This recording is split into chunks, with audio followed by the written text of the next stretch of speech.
Bon, c'est pas qu'on cherche, mais un constat, il se passe encore des choses à Romans-sur-Isère. Ah, ces chances sont plutôt assez remuants, malgré ce qu'ils nous ont dit. Non, ils l'ont dit bien fort, on n'est pas des sauvages, on n'est pas des monstres, il faut pas nous enfermer dans un zoo. Ils l'ont dit, et pourtant ça recommence. Là, c'est dans le quartier de la Monnaie, à Romans-sur-Isère, où on constate une fois de plus une agression envers un bel homme, un homme qui a travaillé de nombreuses années, un ouvrier, oui, ce septuagénaire qui se balade en déambulateur a été agressé. Et cela une semaine à peine après la visite d'un quaterron de représentants du quartier de la Monnaie de Romans-sur-Isère et qui répètent à qui veut les entendre « Non, on n'est pas des sauvages !» Eh ouais. C'est le samedi 23 décembre vers 16h. Un homme de 78 printemps, habitant rue Francis Poulenc, dans le quartier de la Monnaie, qui est victime d'une agression. Oui. Et pas une agression genre hey, donne ton argent, vieux tard. Non, c'est un groupe de jeunes individus qui jetaient des pierres contre les vitres de son appartement. L'homme, bien sûr, est sorti dans le hall de son immeuble à l'aide de son déambulateur pour leur dire d'arrêter. Mais arrêtez, jeunes souriceaux, arrêtez, surmollo, d'envoyer vos galets contre mes fenêtres. Mais les jeunes sont prêts à lui et lui ont jeté des pierres pour le lapider. Oui, vous m'avez entendu. Ouais, non, je ne vous mens pas. Non. Et comme je vous l'expliquais, c'était une semaine après que une petite équipe du quartier avait été reçue à l'Assemblée nationale. Bon, pour le monsieur, par contre, c'est beaucoup moins drôle. Il a été touché à la tête et sur plusieurs parties du corps par des pierres. Le septuagénaire est resté au sol. Un voisin a appelé la police et les pompiers. Et la victime a passé une nuit aux urgences et a déposé plainte.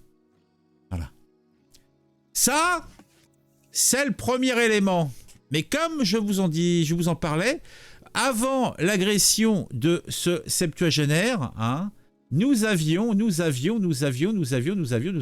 attendez, je remonte.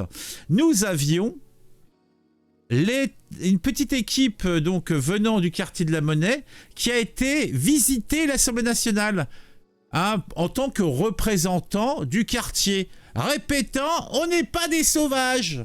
Et là, je dois avouer que j'ai quelques doutes. On va remonter le fil point par point. Donc, en novembre dernier, Marie Pochon, je suppose que c'est Marie Pochon, affirmait que la famille de Thomas était bouleversée par les discours racistes les plus rances et la récupération de l'extrême droite. Le journaliste Olivier Touchot lui demandait alors si de telles informations découlent d'un échange avec la famille. Il n'y a pas eu de réponse. Donc, en fait, pour résumer, cette petite minette qui a invité les fameux représentants donc du quartier de la Monnaie, des chances, parce que ce sont des chances, mentait en plus. Elle avait dit que la famille des parents de Thomas ne voulait pas que on parle de cette affaire. Donc évidemment c'était un mensonge.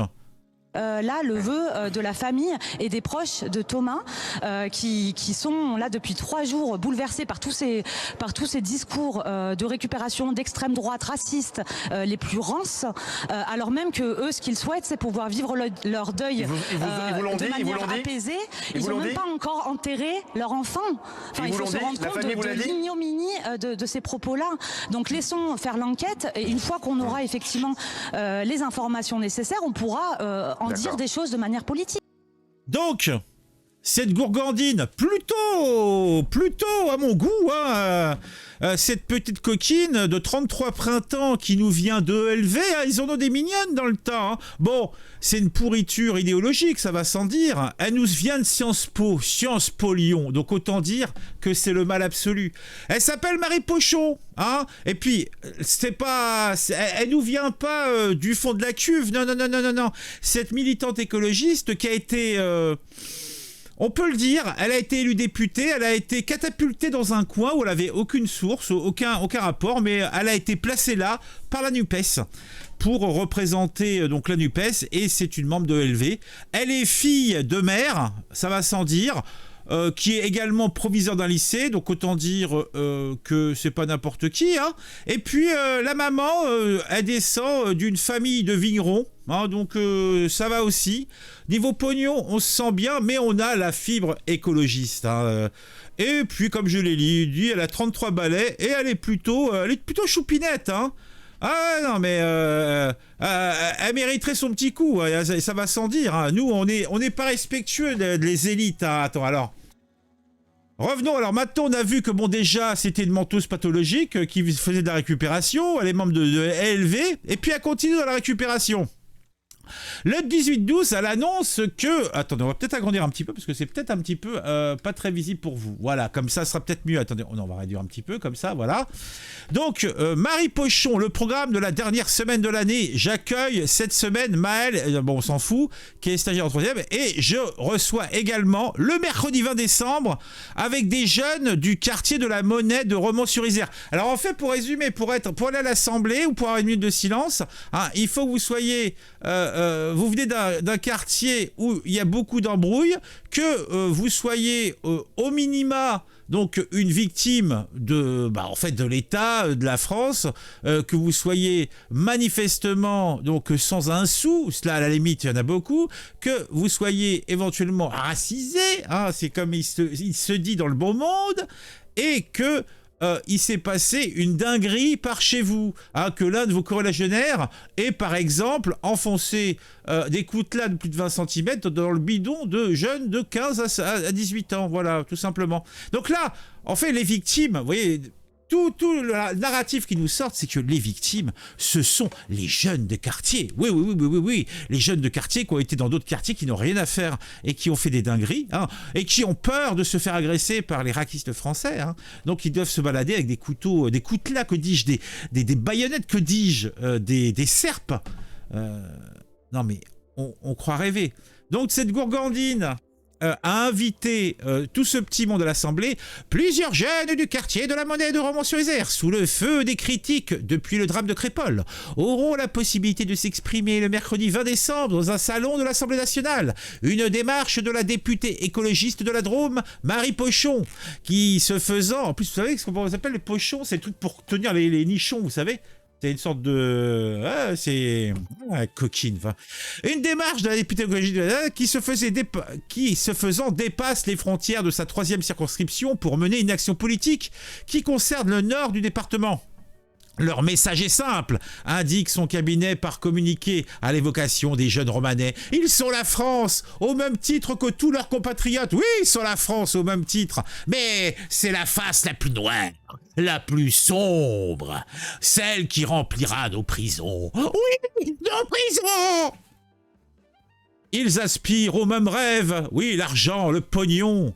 Un avenir meilleur, faut travailler pour ça. Et ils présenteront la lettre rédigée par des habitants d'hier et d'aujourd'hui du quartier de la Monnaie à la mairie de la ville, Marie-Hélène Torval. Notre rôle en tant que responsable politique est de créer du dialogue et d'être à l'écoute de nos concitoyens quand ils nous en demandent, et d'agir avec responsabilité pour rebâtir la promesse républicaine. Ça veut absolument rien dire. Elle nous dit de la merde, la pin-up. Pour que chaque jeune française et français soit traité de manière égale. Non, quand tu dis jeunes français, ça inclut les femmes et les garçons, pas besoin de préciser. Apprends la France, gourgandine. Ah, vous avez elle a une bonne terre de... Elle a des bons amortisseurs, la coquine, va. Tu vois, moi, je fais pareil. Elle elle est en train de nous montrer des victimes. Moi, je montre une femme, je montre pas une députée, je montre une femme. Une femme qui a le malheur pour elle d'être plutôt affriolante. Je fais pareil. Hein, comment on dit? C'est quoi l'expression? Hein, je sais plus quel est le terme. Mettez-moi en commentaire le terme. Hein, quand on ramène tout en une personne à une seule chose. Et c'est pas beau. Et ça correspond pas à la réalité.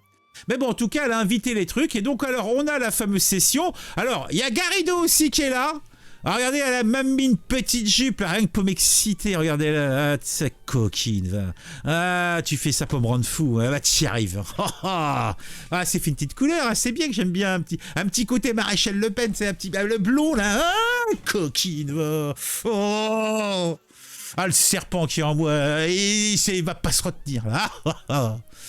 On n'est pas des sauvages, des jeunes du quartier de la Monnaie à Romans-sur-Isère auditionnés à l'Assemblée. C'était le 20 décembre. 5 jeunes de 15 et 16 ans et leurs 3 accompagnateurs.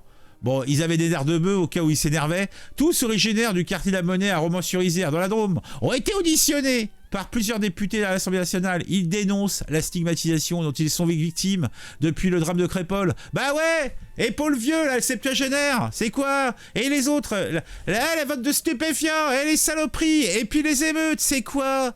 Stigmatisé. Mais oui, vous êtes stigmatisé, mais vous cherchez peut-être un petit peu aussi, hein? Ah, la gourgandine, elle est affriolante, hein? Ah, on lui donnerait que pas l'heure, hein? Coquine, va. En plus de Marie Pochon, Europe Écologie Les Verts, pour la Drôme, Mireille Clapeau, oh, ça c'est un vrai nom, ça. Ah, par contre, Clapeau, qui retourne à clapoter, hein, a également participé à la rencontre, saluant une prise de parole courageuse de ces jeunes qui mettent en relief leur sentiment de rejet, d'exclusion de la société dont ils se sentent victimes. Oh, les victimes. Voilà, donc c'est les victimes qui ont fait, qui ont envoyé, qui ont tenté de lapider un septuagénaire. Voilà, ça c'est une réalité. Ça, ce n'est pas du blablatage. Voilà. Donc arrêtez de nous la faire. Hein. Faut arrêter. Hein. C'est un petit peu comme les gars qui ont été à une soirée où ils n'étaient pas invités avec des coutelas de 20-30 cm. Et qui se sont fait... Alors là, a priori, ce sont eux les victimes. Pourtant, chez eux, il n'y a pas de blessés, il n'y a pas de mort, quoi que ce soit. Par contre, dans l'autre équipe, tu as 17 personnes blessées avec des armes. Donc, il faut peut-être arrêter la drogue. Il faut peut-être arrêter les conneries. Hein, bande d'incapables, bande de souriceaux dévergondés. Ah, tout cela n'est pas beau, tout cela n'est pas propre. Bon, on va s'arrêter là. Je vous souhaite une bonne fin de journée. Mettez un j'aime, mettez un commentaire, c'est important pour le référencement, c'est important pour l'interaction entre nous. Dites-moi ce que vous pensez de tout ça. Ça aussi, c'est important. On se retrouve très vite pour une nouvelle vidéo sur un sujet qui m'aura intéressé et qui, je l'espère, vous intéressera aussi. Vous pouvez vous abonner. Si vous le faites, activez la petite cloche. À très vite.